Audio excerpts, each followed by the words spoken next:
Can we talk about something different now, Papaji? Could you tell us the story of the Japanese professor with one lung who couldn't stop laughing? I think that's a very good story about your teaching. Can you tell the whole story?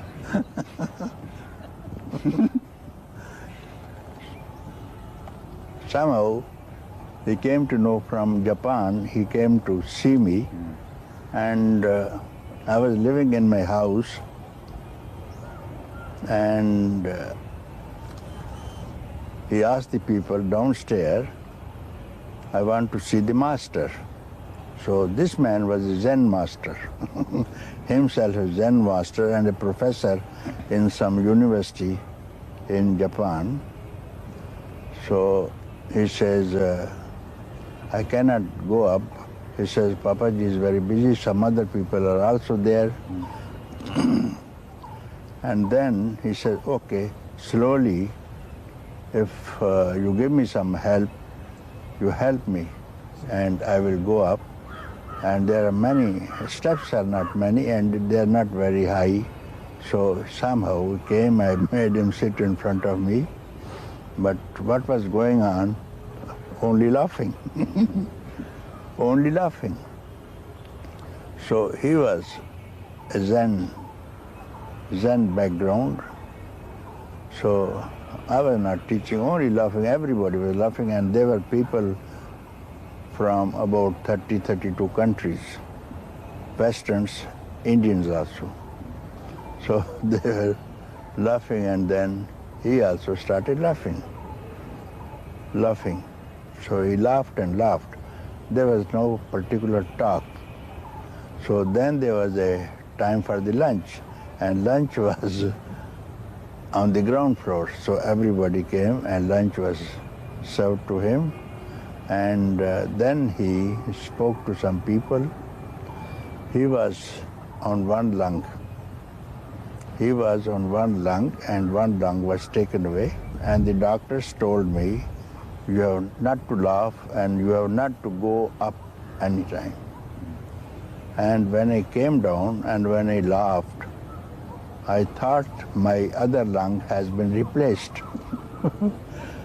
I feel, and then he was feeling actually that his lung was replaced. And then he was all the time laughing and laughing. He didn't have any questions. So he returned back, he said, I will invite you to Japan, but I said, I'm going to Venezuela.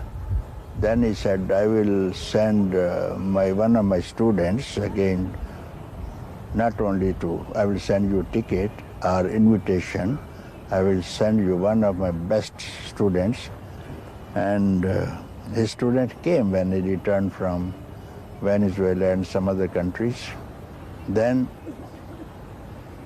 he said, when he returned from Lucknow, and people asked him,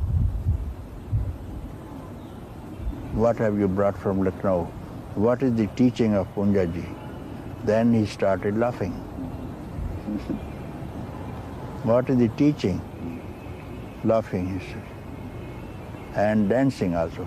I think people who attended the satsang still remember, never any satsang has taken place in Lucknow. And teaching was only laughing. Because when you laugh, you try. When anybody laughs, he has no mind, no thought, no problem, no suffering. So long as the laughter persists, there is no mind? No mind, yes, you try.